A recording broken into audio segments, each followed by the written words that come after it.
ನಮಸ್ಕಾರ ಸ್ನೇಹಿತರೆ, ಕನ್ನಡ ತಾಜಾ ಸುದ್ದಿಗೆ ಸ್ವಾಗತ. ವರಮಹಾಲಕ್ಷ್ಮಿ ಹಬ್ಬದ ಸಂಭ್ರಮದ ನಡುವೆಯೇ ನಟ ದರ್ಶನ್ ಅವರ ಪತ್ನಿ ವಿಜಯಲಕ್ಷ್ಮಿ ದರ್ಶನ್ ಅವರು ತಮ್ಮ ಸ್ನೇಹಿತೆ ಕಾವ್ಯಗೌಡ ಅವರ ಮನೆಗೆ ಭೇಟಿ ನೀಡಿ ಹಬ್ಬದ ಸಂಭ್ರಮದಲ್ಲಿ ಭಾಗಿಯಾಗಿದ್ದಾರೆ. ಅಷ್ಟೇ ಅಲ್ಲದೆ ದೊಡ್ಡ ಗುಡ್ ನ್ಯೂಸ್ ಒಂದನ್ನು ಕೊಟ್ಟಿದ್ದಾರೆ. ಕಾವ್ಯಗೌಡ ಅವರ ಮನೆಯಿಂದ ವಿಜಯಲಕ್ಷ್ಮಿ ಅವರು ಅರಿಶಿನ, ಕುಂಕುಮ, ಸೀರೆ ಹಾಗೂ ಬಾಗಿನವನ್ನು ಪಡೆದುಕೊಂಡು ಬಂದಿದ್ದಾರೆ. ಈ ವಿಶೇಷ ಕ್ಷಣದ ಫೋಟೋಗಳು ಹಾಗೂ ಮಾಹಿತಿಗಳು ಇದೀಗ ಗಮನ ಸೆಳೆಯುತ್ತಿವೆ.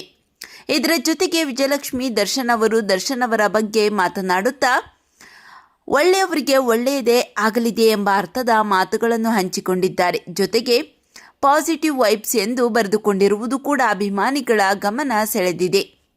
ಈ ಮಾತುಗಳು ದರ್ಶನ್ ಅಭಿಮಾನಿಗಳಲ್ಲಿ ಒಂದು ರೀತಿಯ ಧೈರ್ಯ ಮತ್ತು ಸಕಾರಾತ್ಮಕ ಭಾವನೆಯನ್ನು ಮೂಡಿಸಿವೆ. ಹಬ್ಬದ ದಿನ ವಿಜಯಲಕ್ಷ್ಮಿ ಅವರು ಹಂಚಿಕೊಂಡಿರುವ ಈ ಸಕಾರಾತ್ಮಕ ಸಂದೇಶಕ್ಕೆ ಅಭಿಮಾನಿಗಳು ಕೂಡ ಶುಭ ಹಾರೈಸುತ್ತಿದ್ದಾರೆ. ವರಮಹಾಲಕ್ಷ್ಮಿ ಹಬ್ಬದ ಶುಭ ಸಂದರ್ಭದಲ್ಲಿ ನಡೆದ ಈ ಭೇಟಿ ಮತ್ತು ವಿಜಯಲಕ್ಷ್ಮಿ ಅವರ ಸಕಾರಾತ್ಮಕ ಮಾತುಗಳು ಇದೀಗ ಸೋಷಿಯಲ್ ಮೀಡಿಯಾದಲ್ಲಿ ಚರ್ಚೆಯಾಗುತ್ತಿವೆ. ಮುಂದಿನ ದಿನಗಳಲ್ಲಿ ಎಲ್ಲವೂ ಒಳ್ಳೆಯದಾಗಲಿದೆ, ದರ್ಶನ್ ಹಾಗೂ ಅವರ ಕುಟುಂಬಕ್ಕೆ ಶುಭವಾಗಲಿ ಎಂದು ಅಭಿಮಾನಿಗಳು ಹಾರೈಸುತ್ತಿದ್ದಾರೆ. ಇಂತಹ ಮತ್ತಷ್ಟು ಕನ್ನಡ ಸಿನಿಮಾ ಸುದ್ದಿಗಳಿಗಾಗಿ ನಮ್ಮ ಚಾನಲನ್ನು ಸಬ್ಸ್ಕ್ರೈಬ್ ಮಾಡಿ, ವಿಡಿಯೋವನ್ನು ಲೈಕ್ ಮಾಡಿ ಮತ್ತು ನಿಮ್ಮ ಅಭಿಪ್ರಾಯವನ್ನು ಕಮೆಂಟ್ನಲ್ಲಿ ತಿಳಿಸಿ.